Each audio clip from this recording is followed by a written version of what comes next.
much anticipated interview between Meghan Markle, her husband Prince Harry, and the Queen of Talk, Oprah Winfrey, finally happened, and boy oh boy, was it explosive. So much was revealed, it left many people, including us, absolutely gobsmacked, like, what? And as you would know, there's so much from this list to pick from, but we have to ask about those moments that really stood out. And you know, that moment where you felt it is time to call Harvey Specter. What were those moments for you guys? Shoo, where do you even begin? This moment in the interview definitely confirmed some of our fears and had my jaw on the floor. It gave birth to a line that will go down in history as one of Oprah Winfrey's biggest mic drops. Boom. Outspoken, especially about women's rights. I mean, that's the sad irony of the last 4 years, is I've advocated for so long for women to use their voice, and then I was silent. Were you silent or were you silenced? That is Bars. so scary. Bars. You know, That is a bar. as a woman, do you want to say something on this? There's so much to say, but also just the environment that Oprah created for Meghan to respond to by asking that question and the way that she asked it. Or obviously as a woman who's experienced the very thing that she's asking about. Like, sure, there's so many women who feel like they want to say something but can't say something. And you're actually not the only one, because this was an educational moment for a lot of people. 100%. Because even Satara had this to say. Oprah asked Meghan Markle if she was silent or silenced.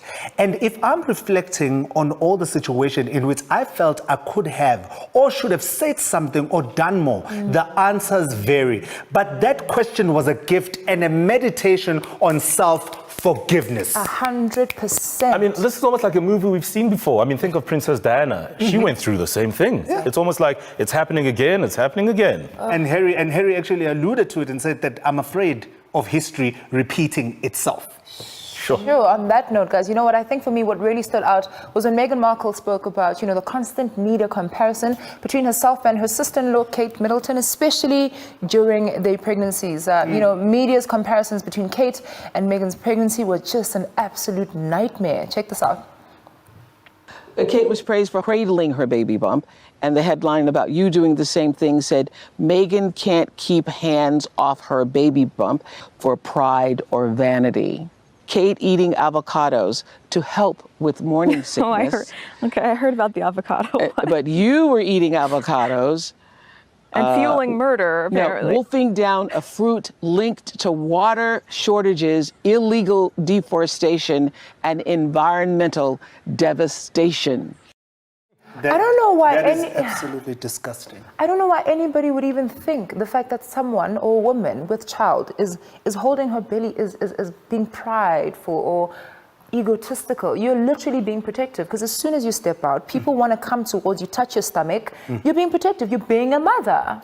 No, there was a narrative that's put out there, and that article from that blog, I can't say because I don't want to promote them, but that article was showing that there was a narrative that was put out there.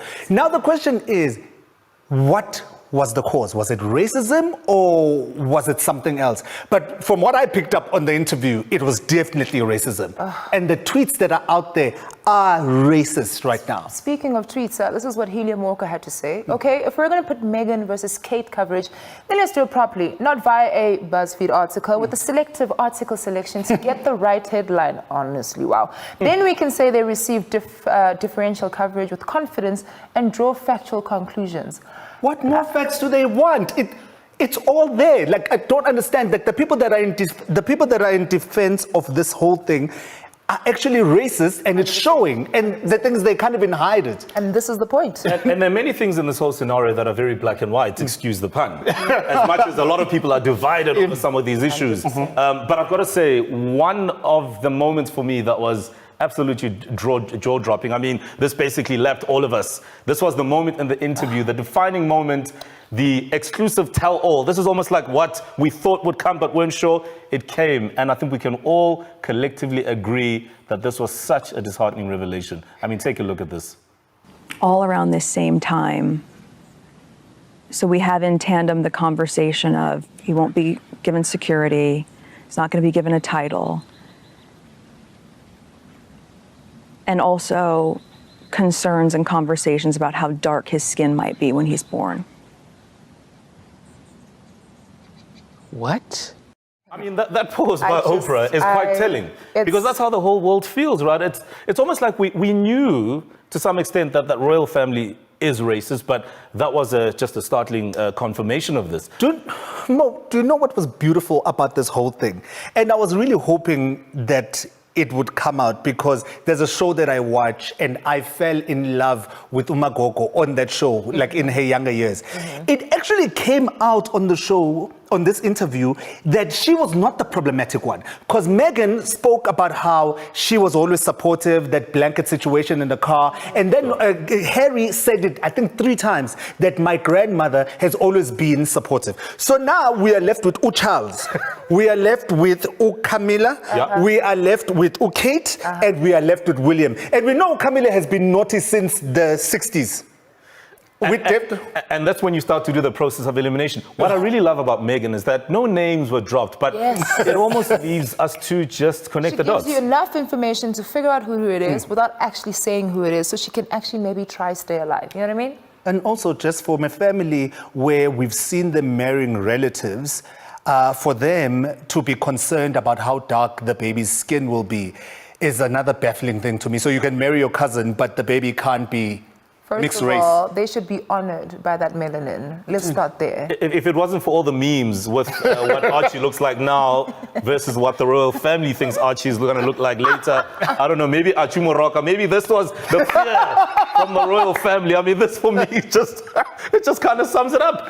And the stupidity of it all, you know, from the royal family to have such assertions, I just think is unbelievable. Really it is. Where are we in the world? I am just imagining how happy Diana is right now, saying, please tell Charles that I want him to know that I did it.